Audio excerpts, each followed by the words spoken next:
Muganda wange ugamba otya yonna gy'osinzidde weebale nnyo kubanga okyekuumidde wano ku the buzz UG kyokola ky'amaanyi. Wabula amawulire mangi ge tulina olunaku lwa leero naye kansubire bukimu kitambula bulungi bw'oba tonaba ku subscribing era nkujukiza nti subscribing onyige ne ku kadde osobola kubanga ofuna buli kimu ekigenda mu maaso mu ggwanga Uganda ne mu nsi yonna. Era wano okawo olina okukijja wano ku the buzz UG. Munaye leero tugenda kwogera ku mwana muwala Angella Katatumba. Yagamba nti bamumenya omutima kuba waliyo producer gwe bayanjudde ku weekend over the weekend ate muyimbi mune yamwanjudde yeso lye tugenda kwogerako olunaku lwa leero.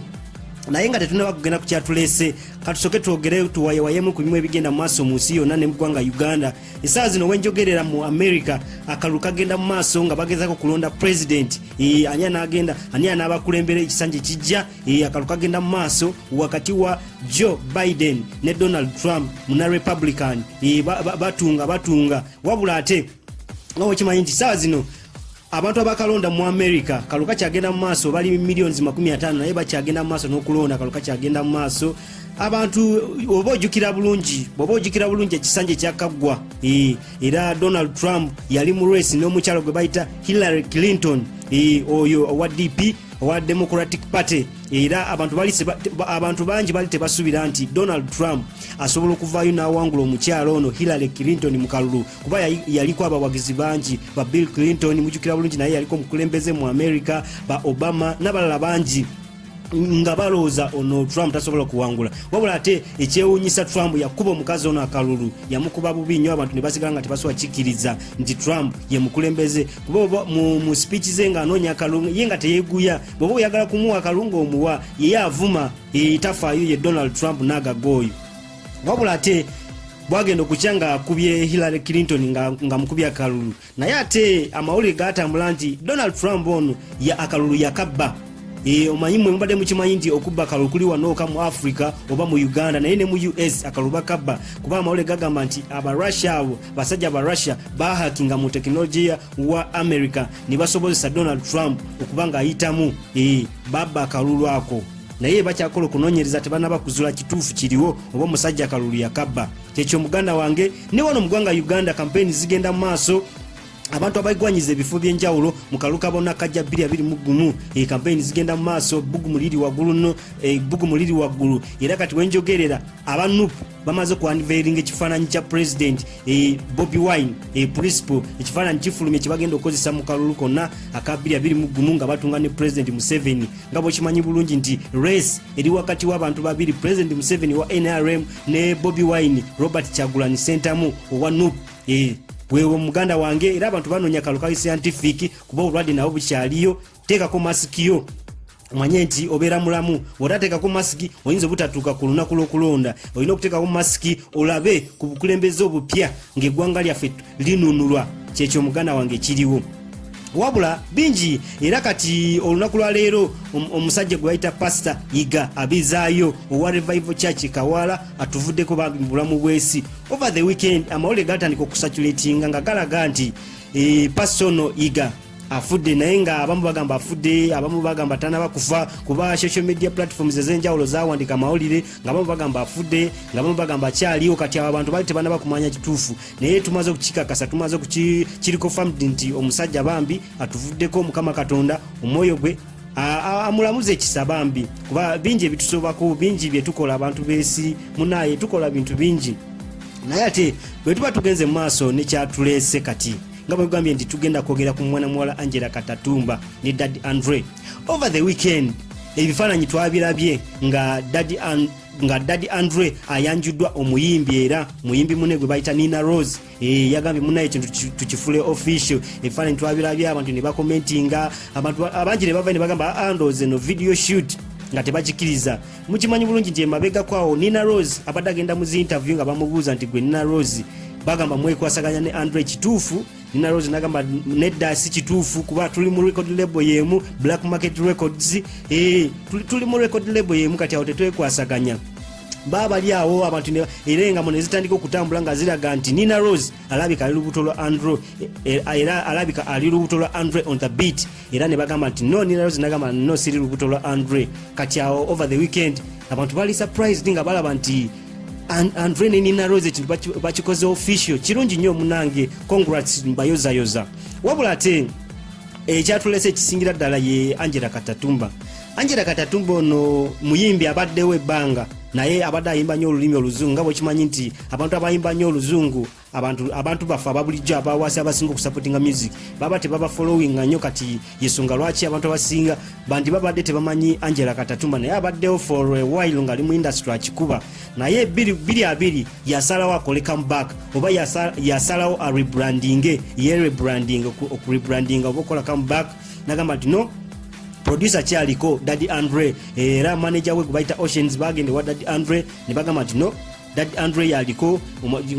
ngabo kimanyi nti Daddy Andre ye producer akyasinze okukolera abayimbi abakazi mega hit ate n'okubajjayo ate muwandisi wa nyimba ate nekirala nti muyimbi wa maanya ina talent Daddy Andre era abayimbi abakazi bonna baagala nnyo bakoleko ne Daddy Andre oba abawandikire nyimba era ne Angella Katatumba kyeyakola yagenda ewa Daddy Andre nakola music bwe yatuke wa Daddy Andre bakola oluyimba lwe bayita toneerabira oluyimba lwali lw'amaanyi oluyimba lwali lwa Angella Katatumba naye ne Andre yalufeaturinga muko oluyimba lwali lw'amaanyi ne lukuba balu unveiling ku Valentine's Day omwezi gwali gwa 2 guno mwaka oluyimba ne sawa zino wenjogera oluyimba lukyakuba lwe lumu ku nyimba ezikubye guno mwaka okumanya nti oluyimba lukubye ne ku YouTube era lulina 2 million views si kyango muyimbi waffe wano Uganda okubanga oluyimba lwe lufunye 2 million views ku YouTube mu miezi nga mukaaga oba 5 kiba kyamaanyi kiba kiraga nti abakoze nnyo naye ate twali tumanyi nti Angella ne Andre bakoze music wabula Angella bwe yatuke wa Andre era ekintu abali bagenze okukola music ne batandika okwedatinga ne bedatinga awo miezi jalinga 5 nga bedatinga naye obuzibu bwe bava ate twawulira nti baseparatinze Angella ne tumubuuza kikyate Angella Katatumba yagamba Daddy Andre nti bagende for blood test naye Daddy Andre yagamba nti yeye songa lwaki baseparatinga ne Daddy Andre naye agamba nti Daddy Andre ali caring afaayo nnyo ngagamba nti Daddy Andre yali amukolera buli kimu nti yali amwagala nnyo nga beeyagala Daddy Andre yali amuwadde ne apartment yali amufunidde apartment yawo ngagamba ayagala Angella agenda abeereyo nga kwegamba afaayo amuwa buli kimu kyaba ayagadde wabula ndoza Andre bwe yagaana Angella nagamba nti katukite kuba ensonga zaaliwawe mabega kwa Andre abantu bangi bali bamusibako emisango waliwo akawala kebayita Nadia Randia kava ne kagamba nti kali kagenze wa Andre okola music Andre natandika okukakaka omukwano n'omuyimbi omuwala omulala yavaayo naye weeyo Kasese bebamu ku bantu abavaayo mu biseera ebyo ne Angella ndowooza z'ensonga lwaki yavaayo nagamba nti Andre tulina okugenda for blood test naye Andre bwe yakigaana Angella n'akita naye ate over the weekend era Angella naye namulabye ng'alaga nti bamumenye omutima okulaga nti Daddy Andre yayanjuddwa omukyala era naye nga muyimbi mu entertainment industry gwe bayita Nina Rose ndowooza ekyo Angella kikyasinza okumuluma nti omuyimbi mune ate yayanjudde Daddy Andre omuntu gwe yali ayagala ennyo naye ate nze simanyi lwaki Angella Katatumba ekintu bwaba yakita lwaki ate abafaayo nnyo omanyi abakazi abamu bate bamanyi kye baagala mu bulamu ye kenyini yavaayo ye Andre yali talina buzibu yavaayo n'akita Andre kiraga nti yali amwagala kati Andre baba moving zone ne life ye Angella ekintu kite ekyolina okusima nti Andre yakuyamba mu comeback woli kati sawa zino Andre yakuyamba okukolera music n'okomawo mu bantu kati music wo Angella atambula nnyo lwa Daddy Andre Andre yakuyamba kinene nnyo mu music career yo okubanga osobodde okukomawo mu bantu ne bakumanya ne music yo ne bamukuba YouTube ofunye 2 million views kola oluyimba lukoledde ne sente kati Andre muleke moving on wabula bwe tuba tweyongeddeyo abantu bangi bavudde ne bakomentinga ku relationship ya Andre ne Nina Rose bagamba nti relationship yabwe tegenda kuwangala olw'ensonga nti bano badde just bakedatinga bakesanga nga tebanaba kwetegera bulungi kati bagamba nti basobola okuwangala bangi bavudde ne bakomentinga naye ndowooza abantu abamu mukule ku bibafaako okwetegera okumala ebbanga tekitegeeza nti awufumbu bugenda kuwangala tulabye abantu bangi besanze olunaku lumu ne beekuba embaga kati webali bazadde n'abaana bali mu relationship abalala ne tubalaba ne bagendeyo basooka kwetegeera myaka 10 nga bali mu kwetegeera buli mwali mu kutegeera munne ne bafumbirigwana naye ate ne beekyawa mu nnaku 2 zokka kati awo tekimataringa oba mwerabye ddi oba mwesanze mu bbaala oba mwesanze mu kyaki wona kiba kirina okuggwa wabula Andrene Nina Rose mwebale nnyo okukikola official n'abayimbi abalabageyo abasigaddeyo nabo bakifule official bangi bemanyi bakyali banga abayimbi mukifule official namwe muve mu bintu byokwekweka ebintu byokwekwekirira ebyo mukifule official tumanye ekintu kitambula wabula nze mbayozayoza n'abasanyukiddeko bambi ekintu mwakiraze nti kyekyo si buli nti relationship yamwe erina okubeera mu mawulire era bano bakikoze professional nti babadde ne relationship yabwe ng'eri mu secret naye olunaku lwe basazeewo batulage buli muba mulage lwe lunaku lwe bavuddeyo ne bakifula official ne batulaga kyekyo muganda wange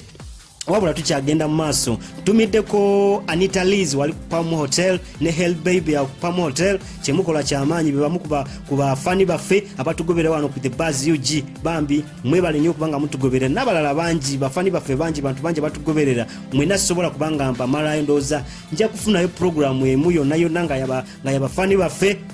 mwena mbatumireko naye mwena buli omujje oli nkutumiddeko mwebale nnyo kubanga mukyekumidde ku The Buzz UG wabula waliwo amawulire gano tukyageza kukola okunoonyereza okutuufu nti omuyimbi gwe bayita Ronald Mayinja mumanyi bulungi mabega kwawo yaliko mu NRM kigamba nti omukulembeze yamugulira emmotoka naye kati saa zino amawulire agali ku ground kiraga nti emmotoka gye bamugulira empapula z'emmotoka eyo ziri mu manya ga Balamu ono omutegesi w'ebivulu empapula ziri mu manya ga Balamu kati tumanyi omuganda wange kyajja kitya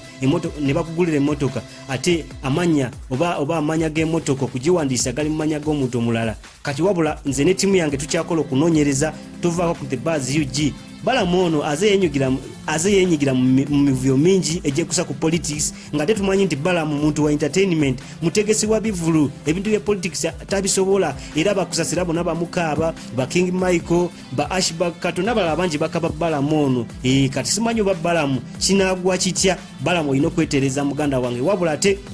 tukyaliwo amawulire mangi wano ku The Buzz UG tovaako batunaba ku subscribinga muganda wange subscribinga onyigene ku kadde ffe tukyafumba nze ne timu yange zina kugamba nti wano okawo wali buli kimu kyoyagala boba olina kyoyagala twogereko oba oyagala kumanya ku muyimbi we ebimukwatako gwe genda wali mu comment section yaffe otuweereze ka message kiba kimala bwe kyoyagala tujja kuba tusobola kikutuusaako wano ku The Buzz UG